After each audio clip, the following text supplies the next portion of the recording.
Thank you, Mr. Chairman.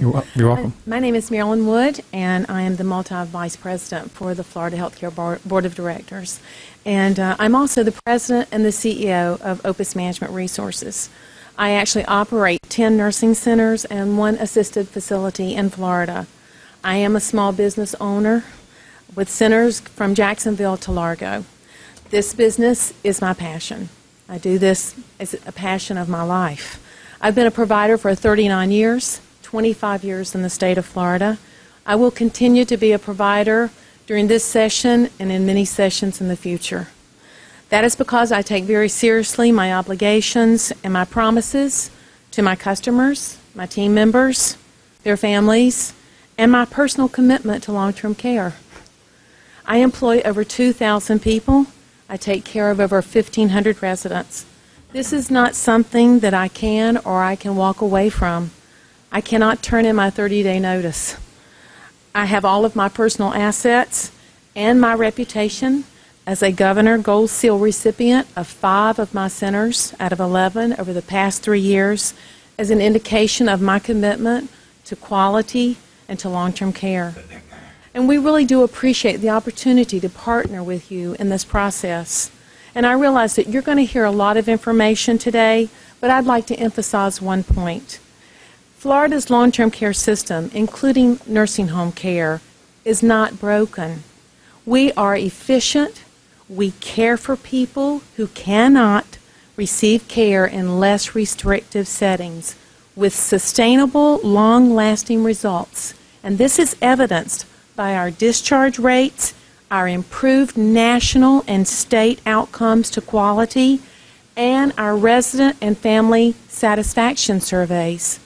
We do not believe that the bill as written would improve care for seniors and ask that long-term care not be brought under managed care as it is envisioned in this bill. We certainly agree that the Medicaid system is in need of reform. However, the growth in the Medicaid budget has not been caused by the increase in nursing home enrollment. In fact, 19% was reduced in 2001 to less than 13% in 2010 as part of the overall Medicaid budget. And as you know, Florida has done an exceptional job at ensuring individuals requiring long-term care services receive the proper care in the least restrictive setting based on their medical needs. Certainly everyone wants to remain at home as long as possible. We understand that, and we have always supported the full continuum of care and resident choice. But when an individual's needs are simply too great to function on his own, that's when we come in. As a long-term care provider, our goal is to do all we can to provide quality care, which will help individuals return home. At Opus, we actually discharge 37% of the people that are admitted to our centers. The way people are admitted to nursing homes has changed drastically over my 39 years of my career. We admit over 85% of our residents from the hospitals directly, and the other 15% are admitted due to a crisis that probably has occurred, and therefore the resident needs a higher level of service than they were currently receiving in an independent living or an assisted living or even in home care. The caregivers, which most of them are either an elderly spouse, which is a woman, a senior themselves who also have health issues or caring for this loved one, and or it could be a child. And usually they come to our centers, they're exhausted, and they've reached a point of desperation because there's the definite need for 24-hour skilled nursing service. I tell you this to help you to understand that the typical long-term care resident cared for in our centers are there because they need to be.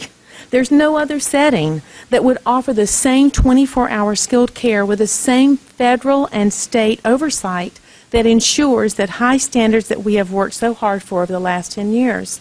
I think about the gentleman that just spoke earlier about the concern of admitting people to assisted livings that are not going to have the kind of oversight that we currently have in the skilled nursing setting, but people are going to be going toward the assisted living situation because that's going to be easier and it's going to be less expensive for them. We believe that the 7% savings within the first year of implementation is going to negatively impact our ability to have quality. As again, the cost that we incur is 70% of our cost are our labor, is the amount of money that we pay for those that we employ. And we believe that a 7% mandated savings can only be achieved during the first year by cutting our rates. And that, in fact, is going to affect the quality of care. The managed care study done by the Pacific Health Policy Group last spring for the Florida House of Representatives indicated that the managed care had a potential savings of only 3 to 5% once the program is fully established, and certainly not during the initial year of implementation. We believe that the only way managed care is envisioned in this bill could achieve these savings is to cut the provider rates, which then reduce our services.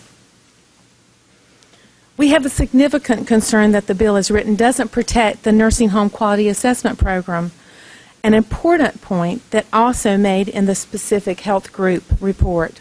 The quality assessment has allowed the state to draw down an additional $622 million in federal Medicaid dollars to fund nursing home care, helping the state of Florida to save $219 million. You have asked us to become partners with you in the Medicaid reform by giving us an opportunity to become provider service networks, and we have explored those opportunities.